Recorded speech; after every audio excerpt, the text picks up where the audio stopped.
Summer holidays வந்தாச்சு, நம்ம GT ஹாலிடேஸும் வந்தாச்சு. GT holidays, south India's #1 travel brand. மார்க்கெட்லயே கம்மி சேதாரத்துல இன்னும் 1% தள்ளுபடி கொடுப்போம். ஓகே, வைரநக கேரட்டுக்கு 5000 தள்ளுபடி கொடுப்போம். தள்ளுபடி திருவிழா. ஆச்சி பாதாம் ட்ரிங்க். ஆச்சி பாதாம் ட்ரிங்க் ஒன்னு வாங்கினா ஒன்னு ஃப்ரீ. நம்ம ஊர்ல பைக் ரேஸ்ன்னு சொன்னா அசிங்கமா தான் பார்ப்பாங்க. என்ன நான் நல்லா ஓட்டுவேன் அப்படின்னு எக்ஸ்பெக்ட் பண்ணி தான் கூட்டு போனது. ஒரு பெரிய எக்ஸ்பெக்டேஷனோட தான் எல்லாரும் என்ன அனுப்பிச்சு வச்சுது. அங்கே போனதுக்கு அப்புறம் தான் எனக்கு தெரிஞ்சது, நம்ம கிட்ட கூட இல்லை. இந்த மாதிரி கஷ்டமான டைம்ஸ்க்கு ஒரு வாட்டி கூட நானுமே சரி தம்பியுமே சரி நாங்கள் ரேசிங்கை விடணும்னு சொல்லி நினச்சதே கிடையாது.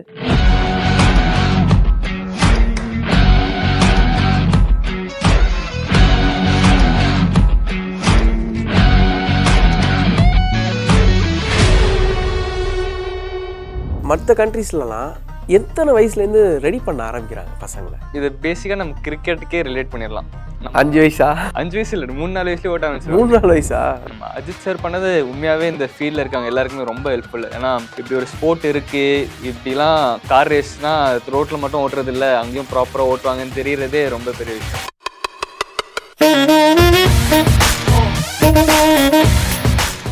நக்கீரன் 360 வியூவர்ஸ்க்கு வணக்கம். நான் விஜய் ஹரிஹரசுதன். இன்றைக்கி நம்ம கூட இருக்கிறது யாருன்னு பார்த்தீங்கன்னா, ஸ்டேட் லெவல் ரேசஸ் கிடையாது, நேஷ்னல் லெவல் ரேசஸ் கிடையாது. இவங்க 2 பேருமே இன்டர்நேஷ்னல் ஸ்டாண்டர்டில் ரேசஸாக இருக்காங்க. Jeffrey Emmanuel and Rohan Emmanuel. Hi. Hello. எப்போவுமே ஒரு ரேசஸ், அந்த ரேஸ் மனப்பான்மையே நம்ம ஊரில் கிடையாது. அந்த ஒரு மைண்ட் செட்டு என்ன கேம் இங்கே ரொம்ப ஸ்டாண்டர்டாக இருக்குன்னா கிரிக்கெட் இருக்குது. அதுக்கப்புறம் தான் இப்போ கொஞ்சம் கொஞ்சமாக எல்லா கேம்குள்ளேயும் கான்சென்ட்ரேட் பண்ணிட்டு வரோம். இந்த ரேஸை பொறுத்த வரைக்கும் உங்களோட கைடு யார்? அதுலேருந்து ஸ்டார்ட் பண்ணிடலாம். எங்கள் 2 பேருக்குமே ஒரே கைடு தான். எங்கள் அப்பா ரேஸ் ஓட்டினாங்க. ஓகே. ஃபஸ்ட்டு ஒரு கிரிக்கெட்டராக இருந்தாங்க. ஒரு ஆக்சிடெண்ட்டுக்கு அப்புறம் ஆக்சிடெண்ட் ஆகி ரேசராக மாறிட்டாங்களா? ஆமாம். அது ஒரு வேறு ஆக்சிடெண்ட்னால கிரிக்கெட் விளையாட முடியாமல் போயிடுச்சு. அதனால ரேசிங் இன்ட்ரடியூஸ் ஆகி ஸ்டார்ட் பண்ணாங்க. எடுத்த உடனே சக்ஸஸ்ஃபுல்லாக இருந்தாங்க. 7 டைம்ஸ் நேஷ்னல் சாம்பியன். அப்புறமா இன்டர்நேஷ்னலில் நிறைய வின்ஸ் பார்த்துருக்காங்க. ஸோ நாங்கள் சின்ன பசங்களாக இருக்கும்போது வீட்டுக்கு பெரிய பெரிய ட்ராஃபிலாம் எடுத்துகிட்டு வருவாங்க. அதெல்லாம் பார்த்து தான் ஆசை வந்தது. நாங்கள் வளரும் போதும் நாங்களே நிறைய ரேசஸ் பார்க்குறதும் அந்த இடத்துல எங்களை இமேஜின் பண்ணுறதும் அப்படி ஆரம்பித்தது தான் இந்த ஸ்போர்ட்டில் ஒரு ஆசை அப்பாவை பார்த்து அண்ணனுக்கு வந்திருக்கு, அண்ணனை பார்த்து உங்களுக்கு வந்துச்சா? ஆக்சுவலி எனக்கும் அப்பா பார்த்தா வந்துச்சு, ஆனால் அதை அப்படியே சொல்லிக்கலாம். ஓகே. எனக்கு சின்ன வயசுலேருந்தே அப்பா எல்லாட்டையும், எல்லா குழந்தைங்களுக்கும் இருக்க ஆசை தான், அப்பா பார்த்தானே அப்பா மாதிரி இருக்கணும்னு. எல்லாட்டையும் அப்பா கப் எடுத்துகிட்டு வருவாங்க, அப்பாவுக்கு பிடிச்ச மாதிரி ரேசிங் கேம்ஸ்லாம் வாங்கி தருவாங்க. அவங்களுக்கு சின்ன வயசில் அது ஆசையாக இருந்துச்சு. அந்த ஆசையை பார்த்து அப்பாவால் பண்ண முடியல. அப்பா இன்னும் நிறைய அவங்களுக்கு டேலண்ட் இருந்துச்சு, ஆனால் அவங்களுக்கு அந்த தேவையான சப்போர்ட் கிடைக்கல. ஸோ எல்லா அப்பாவும் ட்ரை பண்ணுற மாதிரி நிறைய அப்பா எங்களுக்கு ட்ரை பண்ணுறாங்க. அவங்களால அச்சீவ் பண்ண முடியாததெல்லாம் நாங்கள் பண்ணோன்னு சொல்லி ட்ரை பண்ணுறதால தான் இப்போ இந்த லெவலில் நாங்கள் இருக்கோம். நீங்கள் யூரோப்பில் நிறைய ரேசஸ் ஓட்டியிருக்கீங்க, நீங்கள் ஏஷியாவில் நிறைய ஓட்டியிருக்கீங்க. இப்போ ஒரு பைக் ரேஸோட ஸ்டாண்டர்ட் அப்படிங்கிறது எப்படிப்பட்டது? ஏன்னா எனக்கு தெரியாது, அதனால நான் உங்களுக்கு கேட்குறேன். ஒருத்தர் உங்கள்கிட்ட இப்படி ஒரு கொஸ்டின் வச்சா நீங்கள் என்ன உங்களோட பாயிண்ட் ஆஃப் வியூலேருந்து என்ன சொல்லுவீங்க? ஒரு பைக் ரேஸ் அதோட ஸ்டாண்டர்ட் அது எப்படி இருக்கும்? ஸோ நார்மலாக நம்ம ஊரில் பைக் ரேஸ்ன்னு சொன்னால் அசிங்கமாக தான் பார்ப்பாங்க. என்ன ஃபஸ்ட் டைம் காலேஜில் புதுசாக போய் நான் ரேஸுக்கு போயிருந்தேன், எனக்கு லீவ் தாங்க அப்படின்னு கேட்டவுடனே என்னை மேலே கீழே அசிங்கமாக தான் பார்த்தாங்க. ஏன்னா அவங்களுக்கு இது ஒரு ஸ்போர்ட்டுன்னே நம்ம ஊரில் இருக்கவங்க யாருக்கும் தெரியாது. இங்கே வேறு விதமான ஒரு ரேஸ் ஓட்டிகிட்டு இருக்காங்க நைட்டு 10 மணி ஆனால். ஸோ எல்லாருமே என்ன பண்ணுறது, அவங்களுக்கு ஒரு ஆசை இருக்குது, ஆனால் அவங்களுக்கு எங்கே காமிக்கணும் அந்த அந்த விஷயம் தெரியல. அதனால அவங்க அவங்களுக்கு தெரிஞ்ச இடத்துல போய் ஓட்டிக்கிறாங்க. பட் நாங்கள் ஒரு க்ளோஸ்ட் இடத்துல இதுக்காகவே செய்யப்பட்ட ஒரு ட்ராக்கில் தான் நாங்கள் இந்த ரேஸ் எல்லாம் ஓட்டுறது. இது சொல்லப்போனால் ரோட்டில் ஓட்டுறத விட சேஃப்ன்னே வச்சுக்கலாம். ஏன்னா கண்டிப்பாக ஸ்பீட் அதிகம், நாங்கள் விழுந்தால் எங்களுக்கு அடிப்படுற சான்சஸ் அதிகம். பட் நம்ம பப்ளிக் ரோடில் எதிரில் திடீர்னு நடந்து வருவாங்க, திடீர்னு ஒரு நாய் வரும், இல்லை எப்போ என்ன நடக்கும்னே தெரியாது நம்மளோட பப்ளிக் ரோடில். ஸோ எங்கள் ட்ராக்கில் எல்லாருமே ஒரே டைரெக்ஷனில் தான் போவோம். குறுக்க யாரும் வரப்போகிறது இல்லை. ஸோ நாங்கள் பாட்டு ஓட்ட போகிறோம். இது வந்து ஆக்சுவலாக ஒரு சேஃபரான சைடு வண்டி ஓட்டுறதுக்கு. ஓட்டுறதுலையுமே வந்து எல்லாம் வந்து ஃபோட்டோஸ் வீடியோஸ் பார்த்துட்டு ரொம்ப ஈஸி சாட்சி ஓட்டிடலாம் அப்படின்னு நினைப்பாங்க. பட் வந்து இதுக்குள்ளே வந்து நிறையா இருக்குது. பயங்கர ஃபிட்டாக இருக்கணும். திருப்புறதுக்கு வந்து ஒரு டெக்னிக் இருக்குது. அது கற்றுக்கிறது வந்து ரொம்ப கஷ்டம். அது ஒரு மசில் மெமரி மாதிரி வரணும். எப்படி நம்ம ஊரில் கையில் பேட்டு குத்துட்டு பால் போட்டால் கை ஆட்டோமேட்டிக்காக சுற்றுதோ, அது வந்து நம்ம ஊருக்காரங்க எல்லாருக்கும் பைக் ஓட்டும் போது ஃபுல்லாக சாய்க்கெல்லாம் வராது. அது வந்து நம்ம நிறையா ப்ராக்டிஸ் பண்ணி தான் வரணும். ஸோ நம்ம ஊரில் வந்து ஏன் யாருக்கும் தெரியலனா, இது ஒரு எக்ஸ்போஷரே இல்லை. இப்படி ஒரு ஸ்போர்ட் இருக்குன்னே யாருக்கும் தெரிய மாட்டேங்குது. அவ்வளோதான். ஸோ ஸ்போர்ட் வந்து நாங்கள் இத்தனை நாளாக வந்து ஒரு க்ளோஸ்ட் இடத்துலையே பண்ணுறதுனால அதை பற்றி தெரியல. ஆனால் இது ஒரு பெரிய ஸ்போர்ட்டு. உள்ள நிறையா இருக்குது கற்றுக்கிறதுக்கு. 1 வருஷம் 2 வருஷம் ஓட்டினாலாம் மேலே வர முடியாது. ரொம்ப வருஷம் கஷ்டப்பட்டு தான் மேலே வரணும். அந்த மாதிரி ஒரு ஸ்போர்ட். ஓகே, இப்போ நீங்கள் ஃபஸ்ட்டு அந்த ட்ராக்குள்ளே போயிருப்பீங்கல்ல, அந்த டே பற்றி சொல்லுங்கள். நாங்கள் முதல் வாட்டி ட்ராக் பண்ணது வந்து ரொம்ப சின்ன பசங்களாக இருந்தோம். எனக்கு 6 வயசு கூட இல்லை, 5 வயசோ 4 வயசு போல இருந்துச்சு. 4 வயசா? அப்போ பார்க்க போயிருந்தோம். பார்க்க போயிருந்தோம். அப்போ வந்து அப்பா கார் ரேஸை ஓட்டிருந்தாங்க. பைக் ரேஸ் ஓட்டினாங்க. நான் பைக் தான் நிறைய ஓட்டினாங்க. ஸோ எனக்கு முதல்ல நான் இருக்கிறது வந்து அப்பாவோட கார் ரேஸுக்கு போயிருந்தோம். அங்கே வந்து இன்னும் நிறைய கார்லாம் இருந்துச்சு. காரோட சத்தம்லாம் நம்ம ரோட்டில் ஓடுற இந்த பைக்கு காருக்கெலாம் பக்கத்தில் கூட இல்லை, ரொம்ப சத்தமாக இருக்கும். அதெல்லாம் அங்கே பார்க்கும்போது ரொம்ப கூஸ் பம்ப்ஸாக இருந்துச்சு எனக்கு. அப்போ அந்த ரேஸ் கூட அப்பா போடியமில் ஏதோ முடித்தாங்க. நீங்கள் சரியாக நான் இல்லை, ஆனால் அப்பா போடியமில் ஏதோ முடித்தாங்க. அந்த காரில் 2 ஃப்ரண்ட் டயர்லேயும் அந்த வந்து கொஞ்சம் நேக்கட் கார் மாதிரி இருக்கும். ஸோ வீல்லாம் வெளில ஃப்ரண்ட்டில் தெரியும். ஸோ ஒரு டயரில் நானும் ஒரு டயரில் அண்ணாவும் உட்காந்து அப்பாவும் அம்மாவும் ஸ்ட்ரீட் கிட்ட நின்று ஃபோட்டோலாம் எடுத்தோம். அப்போ சூப்பராக இருந்துச்சுன்னா, அப்போ நார்மலாகவே சின்ன வயசில் நிறைய பேர் பெரியவங்கலாம் பார்த்தா இது பண்ணுறது பார்த்தா கூலாக இருக்கே, ஆசையாக இருக்கேன்னு இருக்கும். ஆனால் அங்கே போனால் எல்லாருமே அது மாதிரி இருந்தாங்க. எல்லாருமே ஒரு கெத்தா ஒரு சூப்பரான ஆள் மாதிரி இருந்தாங்க. அதுவும் அவங்களையும் என் அப்பா இன்னும் ஃபாஸ்ட்டாக இருக்காங்கன்றத பார்க்கும்போதுலாம் எனக்கு ரொம்ப ரொம்ப ஜாலியாக இருந்துச்சு. ஒரு குழந்தை ரோட்டில் ஓட்டுறதை விட பயங்கர ஸ்பீடாக ஓட்டுறாங்களே அப்படிங்கிற ஒரு மனநிலை. ஆமாம். அங்கே போய் இந்த ஸ்ட்ரெயிட்டில் வந்து ரொம்ப லாங் ஸ்ட்ரெயிட் தான் டாப் ஸ்பீட் ட்ரைவ் பண்ணாங்க மோஸ்ட்டாக. அங்கே வந்து அந்த சத்தம் கேட்கும்போது ரொம்ப ரொம்ப லவுடாக இருக்கும். அங்கேயே ஒரு பெரிய ஆட்ரிலின் ரொம்ப எக்ஸைட்மெண்ட் இருக்கும் ரொம்ப நிறைய. ஏன்னா 1-2 கார் இல்லை, ஒரு ரேஸ் நடக்கும்போது 10 கார்லாம் ஒன்றா போகும்போது ஃபுல் என்விரான்மெண்ட்டே சூப்பராக இருக்கும். எல்லாரும் கத்திட்டு அந்த ஃபீலிங் சூப்பராக இருக்கும். அது சொல்ல தெரில, ஆனால் அந்த ஃபீலிங் சூப்பராக இருக்கும். இப்போ இந்த ஸ்போர்ட் வந்து ரொம்ப எக்ஸ்பென்சிவ் தான். இப்போ நம்ம இந்தியா விட்டு போனால் நம்மளை வந்து எப்படி அணுகுறாங்க? ஐ மீன் நம்மளை நடத்துகிற விதம்னு ஒன்று இருக்கும். இந்தியன்ஸா? ஏன்னா இது நம்ம நிறைய பார்த்துருக்கோம், நிறைய இடங்களில் நிறைய கேள்விப்பட்டிருக்கோம். ஆனால் இந்த ஸ்போர்ட்ஸை பொறுத்த வரைக்கும் எப்படி அதை இது பண்ணிக்கலாம், அக்செப்ட் அவங்க எப்படி அக்செப்ட் பண்ணிக்கிட்டாங்க? ஸோ நான் ஃபஸ்ட்டு இந்தியா விட்டு வெளில போய் ரேஸ் ஓட்டும் போது எனக்கு வந்து 17 வயசு. ஓகே, 17 வயசு. அது வரைக்கும் வந்து நான் டிவியில் பார்த்து ஸ்கூலில் பேசிக்கிட்டது எல்லாம் வந்து வெளியூர் போனால் சூப்பராக இருக்கும், பயங்கரமாக இருக்கும், எனக்கு ஆசை, இந்த மாதிரி நினச்சிட்டு நம்ம வெளியூர் போகிறோன்னு சந்தோஷமாக இருந்த ஒரு சின்ன பையன்தான் நான். அங்கே போனதுக்கப்புறம் தான் வந்து கண்டிப்பாக நான் வந்து அங்கே போகிறதுக்கு முன்னாடி வரைக்கும் இந்தியாவில் ஒன் ஆஃப் த ஃபாஸ்டஸ்ட் ரைடர்ஸாக இருந்தேன் என் வயசில். அப்போ ஆமாம், என் வயசுலேயே ஒரு 4-5 பேர் இருந்தாங்க. அதில் வந்து எப்பயுமே அந்த டாப் 2ல் தான் இருப்போம். அந்த மாதிரி தான் நல்ல ஃபாஸ்ட் ரைடர்ஸாக தான் இருந்தோம். ஸோ நான் போகும்போது வந்து ஒரு நல்ல எக்ஸ்பெக்டேஷனோட தான் போனோம். நம்ம இந்தியாவில் வந்து ஓரளவுக்கு ஃபாஸ்ட்டாக இருக்கோம்னா இங்கேயும் வந்து ஃபாஸ்ட்டாக தான் இருக்கும். எங்கே போனீங்க அப்போ? ஸ்பெயினுக்கு போனோம்.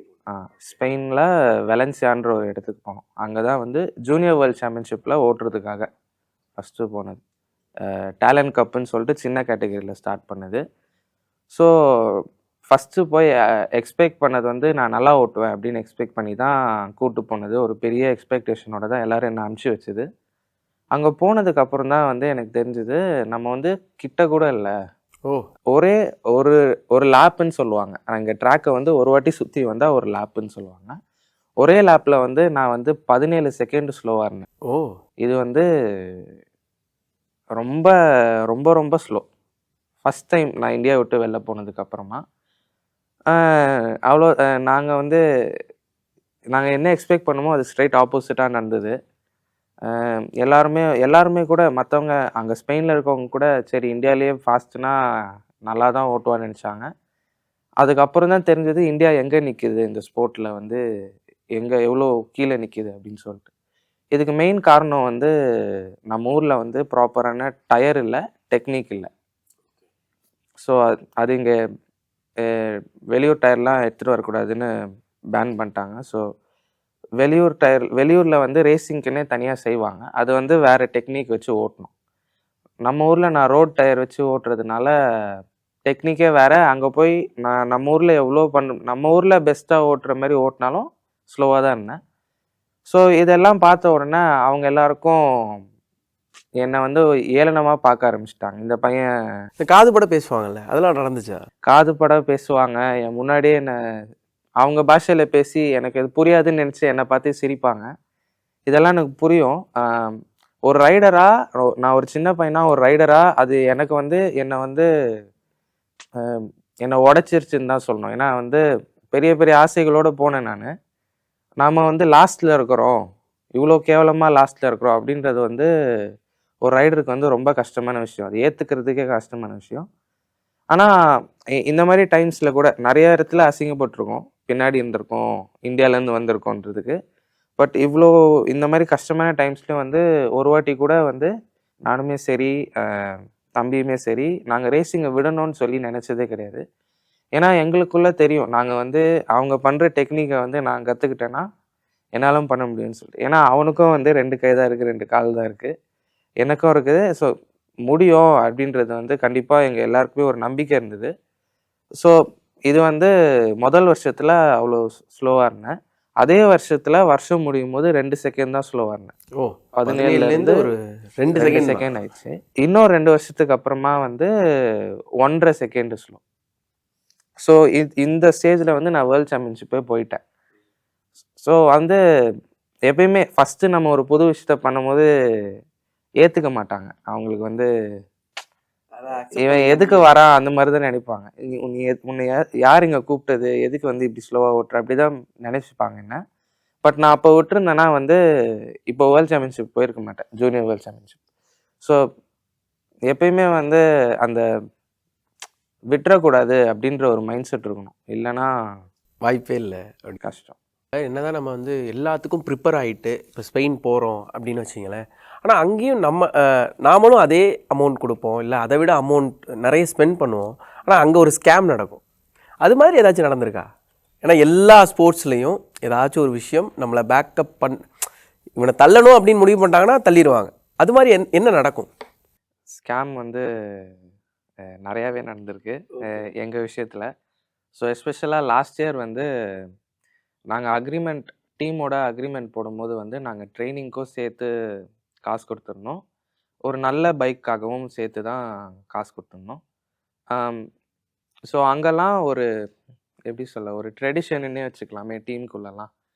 அவங்கெல்லாம் வந்து ஃபாஸ்ட் ரைடர்ஸ்க்கெல்லாம் வந்து அமௌண்ட்டே வந்து கம்மியாக சொல்லுவாங்க. ஏன்னா டீமுக்கு வந்து ஜெயிக்கணும்ல. ஸோ வந்து மேலே இருக்க டாப் ரைடர்ஸ்க்கெல்லாம் வந்து அமௌண்ட் கம்மியாக இருக்கும். இந்த கற்றுக்கணும் முன்னேறணும்னு வரவங்க கிட்ட தான் வந்து ஃபுல் அமௌண்ட்டு இல்லை எக்ஸ்ட்ரா அமௌண்ட் வாங்குறது வந்து அவங்கள்ட்ட தான். ஸோ அந்த டாப் ரைடர்கிட்ட வாங்காதது வந்து இந்த நடுவில் ஓட்டுறவன் இல்லை கொஞ்சம் ஸ்லோவாக ஓட்டுறவன் அவங்ககிட்ட வாங்கிப்பாங்க. இது வந்து எங்களுக்கு போன புதுசில் தெரியாது. நாங்கள் வந்து எல்லோரும் ஜெனியூனாக இருப்பாங்க, ஸ்போர்ட்டில் இந்த மாதிரிலாம் நடக்காது அப்படின்னு நினச்சிட்டு இருந்தோம். ஆனால் எங்ககிட்டயும் வந்துட்டு என்ன ஆகுது, பழைய பார்ட்ஸ் தான் என் பைக்கில் போடுவாங்க. ட்ரைனிங்க்கு என்கிட்ட நிறைய காசு வாங்கியிருந்தாங்க. ஸோ காசு கொடுத்த கணக்குப்படி பார்த்தா நான் ஸ்பெயினில் இருந்த எல்லா நாளும் வந்து நான் ட்ரைனிங் பண்ணியிருக்கேன். நான் ஒரு 5 மாதம் தங்கியிருந்தேன் அவங்களோட ஃபெசிலிட்டியில். ஆனால் அந்த 5 மாதத்துலேயும் வந்து நான் ஒரு 15 நாள் தான் பைக் ஓட்டியிருக்கேன் ட்ரைனிங்கில். கேட்பீங்களா? இதை நான் கேட்டேன்னா வந்து இன்னொரு பிரச்சனை என்னென்னா, இந்தியாவிலேருந்து பேமெண்ட் அனுப்பும்போது ஒரு 10-15 டேஸ் டிலே இருக்கும் பேங்க் இஷ்யூனால. ஏன்னா பெரிய பெரிய அமௌண்ட்டாக போகிறதுனால 10-15 டேஸ் டிலே இருக்கும். இந்த டிலே அப்போல்லாம் வந்து அப்செட் ஆயிடுறாங்க. ஏன்னா அவங்களுக்கு வந்து அமௌண்ட் வரதே வந்து எங்கள் மூலமாக தான். ஏன்னா ஃபாஸ்ட் ரைடர் வந்து பே பண்ணுறது கிடையாது. ஸோ இந்த அப்செட் ஆகும் போதெல்லாம் வந்து எங்களை ட்ரீட் பண்ணுறது சரியில்லை. நீ அமௌண்ட் கொடுக்கல அது இதுன்னு சொல்லி சரியாக ட்ரீட் பண்ண மாட்டாங்க. ஆனால் ஆக்சுவலி நாங்கள் பே பண்ணியிருப்போம். கொஞ்சம் லேட்டாக வரும், டைமுக்கு வராது. அது வந்து பேங்க் இஷ்யூ, எங்கள் கையில் கிடையாது. அதுதான். ஸோ ஸ்கேம் வந்து நிறையாவே இருக்குது. நாங்கள் நிறையா பட்டிருக்கோம். பெரிய ரொம்ப ரொம்ப கஷ்டம். ஆமாம், ரொம்ப ரொம்ப இப்போ சிரிச்சுட்டு சொல்கிறேன், ஆனால் நிறைய கஷ்டப்பட்டிருக்கேன். ஸ்கேம் இருக்குது, இப்போ தெரியும். ஆனாலுமே வந்து அவாய்ட் பண்ணுறது வந்து கஷ்டம். ஏன்னா வந்து பயங்கரமான ஒரு டேலண்ட் ஃபஸ்ட்டு வின் பண்ணுற ரைடராக இல்லைன்னா ஒரு நல்ல ரைடருக்கு கூட இது நடக்க வாய்ப்பு. நீ எவ்வளோ நல்லா ஓட்டினாலும் உனக்கு இந்த மாதிரி ஒரு ஸ்கேம் நடக்க வாய்ப்பு இருக்குது. கஷ்டம் என்னென்னா முடிஞ்சதுக்கு அப்புறம் தான் நம்மளுக்கே தெரியும். அதுதான் அதுதான் கஷ்டம். மற்றபடி நீங்கள் மலேசியாவில் வின் பண்ணதுக்கப்புறம் தான் உதயநிதி சாரை போய் பார்த்தீங்களா? அது அந்த சம்பவம் பற்றி சொல்லுங்கள். இந்தியாவிலேருந்து நீங்கள் தான் ஃபஸ்ட்டு இல்லை? ஸோ எங்கள் டீம் வந்து ஸ்டார்ட் பண்ணும்போது ஒரு நார்மலான ரோட் பைக் வச்சு தான் ஸ்டார்ட் பண்ணாங்க. எங்கள் பிட்டு ஒரு தனி பாக்ஸ் தருவாங்க ரைடர்ஸ்க்கு. அதுக்குள்ளே போய் எங்கே பார்த்தீங்கன்னா வெறும் பைக் தான் நிற்கும், வேறு எதுவுமே இருக்காது. மற்ற இதெல்லாம் போனீங்கன்னா மேட்டு பேனர்லாம் பயங்கரமாக இருக்கும். ஸோ கடைசி ரவுண்டில் தான் வந்து ஒரு பயங்கர ஃபைட் போட்டு லேப் ரெக்கார்ட்லாம் பண்ணி 2 ரேஸ் நடந்தது. முதல் ரேஸில் கிட்ட இருக்கும் போது வந்து கடைசி லேப்பு கடைசி கார்னரில் கீழே விழுந்துட்டேன். ஐயோ! இது வந்து ஃபஸ்ட்டுக்கு சண்டை போட்டுட்டு இருக்கும்போது கீழே விழுந்துட்டேன். சரி, எப்படி சொல்ல, எங்கள் ஆசைலாம் உடஞ்சி போச்சு வச்சுக்கோங்களேன். விழும் போது என்ன ஆச்சு, கியர் லெவரில் குவிக் ஷிஃப்டர்னு சொல்லுவோம், அது வந்து கனெக்ட் ஆகிருக்கும், அது உடஞ்சிருச்சு. எங்ககிட்ட அப்போது வந்து வேறு ஸ்பேர் பார்ட் கிடைக்கல. ஸோ அதுக்கு அடுத்த நாள் வந்து பைக்கில் ஒரு ப்ராப்ளம் இருந்தது, கியர் மாற்றுறது வந்து கஷ்டமாக இருந்தது. 2வது ரேஸ் வந்து இந்த ப்ராப்ளம் வச்சு நான் ஒரு 1/2 செகண்ட் ஸ்லோவாக இருந்தேன் ஃபஸ்ட்டில் இருக்கவங்கள விட. ஆனால் நான் நேற்று வந்து லேப் ரெக்கார்ட் பண்ணியிருந்தேன் கீழே விழுறதுக்கு முன்னாடி. ஸோ 2வது நாள் வந்து என்னால் எவ்வளோ புஷ் பண்ணாலும் வந்து லைட்டாக ஸ்லோவாக தான் இருப்பேன், ஏன்னா வண்டியில் பிரச்சனை இருக்குது. ஆனால் எனக்கு முன்னாடி போகிறவங்க வந்து கீழே விழுந்துட்டாங்க நான் நேற்று பண்ணதை. ஸோ இப்படி தான் நான் வின் பண்ணேன்.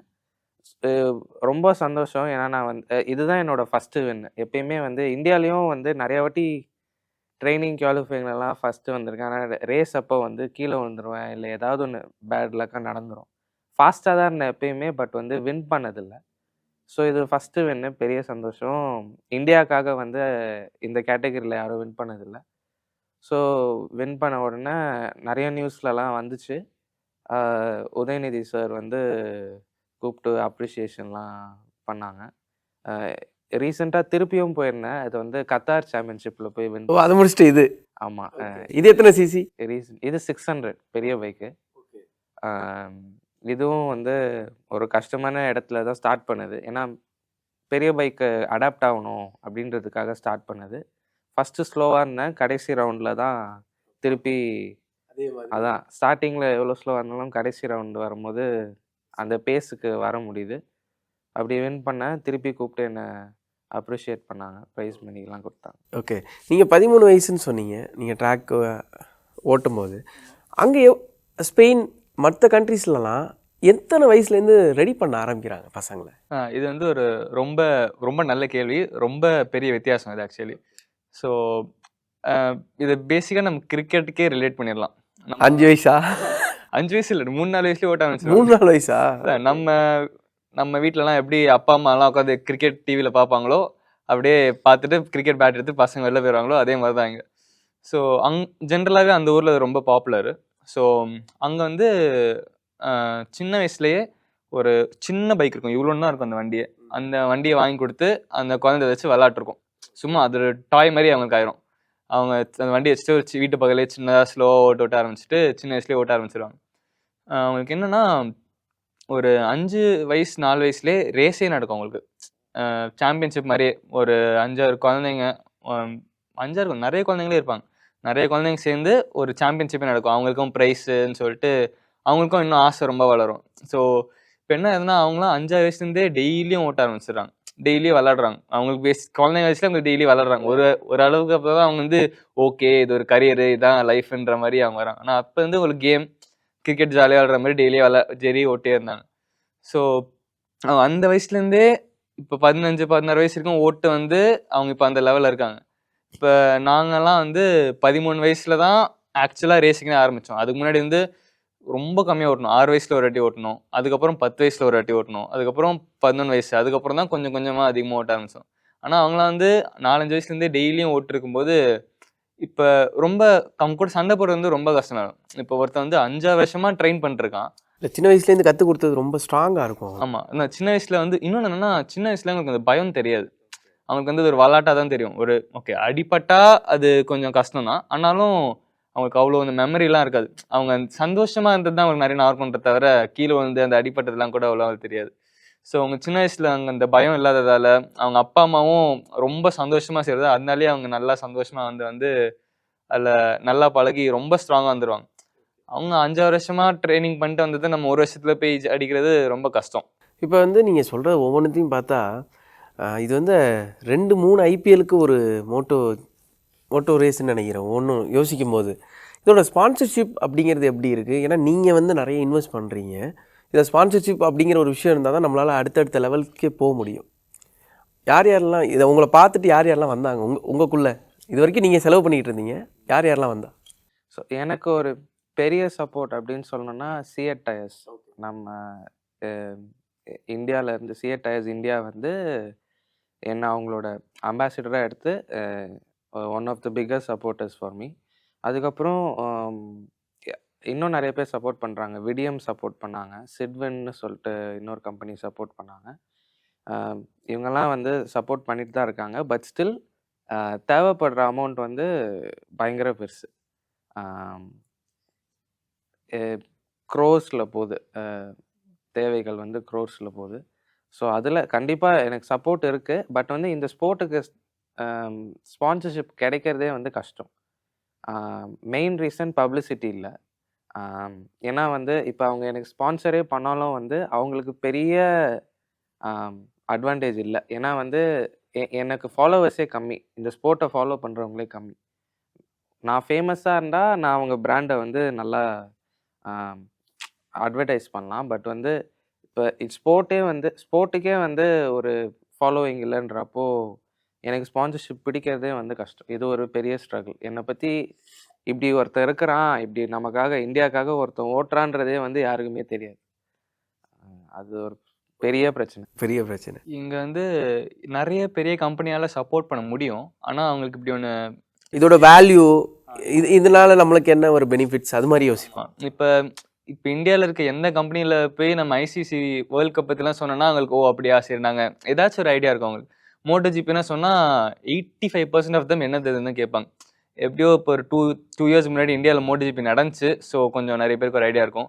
ரீசெண்டாக அஜித் குமார் போய் துபாயில் ஜெயிச்சதால சில பேருக்கு ரேசிங்னா என்னன்னு கொஞ்சம் அவர் போய் அங்கே போனதுனால ஒரு டீம் இருக்குது, இது மாதிரி ஒரு கேம் இருக்குது அப்படின்னு ஒரு ரெப்ரசன்ட் பண்ணுறதுக்கான ஒரு ஆள் வேணும்ல, அதை அவர் பண்ணிட்டு இருக்காரு. ஆமாம், அஜித் சார் பண்ணது உண்மையாகவே இந்த ஃபீல்டில் இருக்காங்க எல்லாருக்குமே ரொம்ப ஹெல்ப்ஃபுல். ஏன்னா இப்படி ஒரு ஸ்போர்ட் இருக்குது, இப்படிலாம் கார் ரேஸ்னால் ரோட்டில் மட்டும் ஓட்டுறது இல்லை, அங்கேயும் ப்ராப்பராக ஓட்டுவாங்கன்னு தெரியறதே ரொம்ப பெரிய விஷயம். ஸோ இது மாதிரி நிறைய பெரிய கம்பெனிக்கு வந்து தெரியாது. ஸோ தெரிஞ்சால் அவங்களால எங்களுக்கு கொஞ்சம் ஹெல்ப் பண்ண முடியும். இப்போ இந்த அண்ணாக் பண்ணுற சிஎட்டோ இல்லை சிட்வின், விடிஎம் இவங்க எல்லாருமே இந்த ஃபீல்டில் இருக்காங்க. ஸோ அவங்களுக்கு கொஞ்சம் நாலேஜ் இருக்கிறதால அவங்க பண்ணுறாங்க. ஆனால் நிறைய பேருக்கு அந்த நாலேஜ் இல்லாததால் அவங்க இன்னும் வரல. இங்கே என்னென்னா நாங்கள் வந்து இப்போ தான் ஆரம்பிச்சிருக்கோம். இந்தியன்ஸ் யாருமே போகாத லெவலுக்கு நாங்கள் இப்போ தான் போயிருக்கோம். ஸோ ஆனால் நாங்கள் இனிமேட்டு தான் வளருவோம். ஸோ இப்போ வளர்ந்து தான் இருக்கோம், நான் இன்னும் நிறைய மேலே போவோம். ஸோ வந்து இப்போ எங்களுக்கு சப்போர்ட் இருந்துச்சுன்னா எங்களால் இன்னும் நல்லா மேலே போகும்போது அவங்களும் வளருவாங்க. அவங்க இப்போ நாங்கள் இருக்கிறது வந்து அவ்வளோ பெரிய லெவலில் இல்லை. நாங்கள் இப்போ வெளியூரில் ஓட்டுறோம், ஆனால் நாங்கள் ரேஸ் ஜெயிக்கலன்றது மட்டும் தான் அவங்க பார்ப்பாங்க. ஏன்னா இப்போ எண்ட் ஆஃப் த டே இப்போ அவங்க ஓட்டுறான்னு சொன்னாலும் இங்கே பின்னாடி தானே முடிச்சான் இருக்கும். அவங்களுக்கு தெரியாது அங்கே காம்படிஷன் எப்படி இருக்கும், எவ்வளோ கஷ்டப்படுறோம், எப்படி என்னப்பா கடைசியாக வந்துட்டேன் அப்படின்னு அசால்ட்டாக சொல்லிடுவாங்க. அவங்களுக்கு அவ்வளோதான் தெரியும். ஸோ வந்து அப்படி இருக்கும்போது அவங்களாலையும் சப்போர்ட் பண்ண முடியாது, அவங்களையும் குறை சொல்ல முடியாது, ஏன்னா அவங்களுக்கு அதை பற்றி தெரியாது. ஸோ நம்ம இந்த டைமில் சப்போர்ட் பண்ணாதான் எங்களாலேயும் வளர முடியும், அவங்களாலேயும் வளர முடியும். ஆனால் அல்டிமேட்லி கடைசியில் வந்து அவங்க பண்ணுற சப்போர்ட்டால் தான் கடைசியில் 2 பேருமே வளர முடியும். என்னை பொறுத்த வரைக்கும் ஜெஃப்ரி அண்ட் ஜோஹன் 2 பேரையும் இன்டர்வியூ எடுத்ததில் நான் ரொம்ப சந்தோஷப்படுறேன். இன்றைக்கி நான் உங்கள்கிட்ட பேசிகிட்டு இருக்கிறது நாளைக்கு உங்களை ரீச் பண்ண முடியுமான்னு கூட எனக்கு தெரில. இல்லை அந்த நிலைமை வரணும் அப்படிங்கிறத நானும் ஆசைப்பட்றேன். இந்தியா வந்து ஒரு 140 கோடி பேர் இருக்கிற ஒரு நாடு. நிறைய கேம்ஸ் இருக்குது. எல்லா இளைஞர்களும் இந்த கேம்ஸை நோக்கி வந்தாங்கனாலே அதோட ரீச்சே வேறு லெவலில் இருக்கும். நீங்களும் சொன்ன மாதிரி 2 பேரும் இந்தியாவை ரொம்ப நல்லா ரெப்ரசன்ட் பண்ணுறீங்க. இது எங்கே போய் முடியும் அப்படின்னு எனக்கு தெரில, ஆனால் நல்லபடியாக முடியும்னு நான் நம்புகிறேன். தேங்க்யூ. தேங்க்யூ.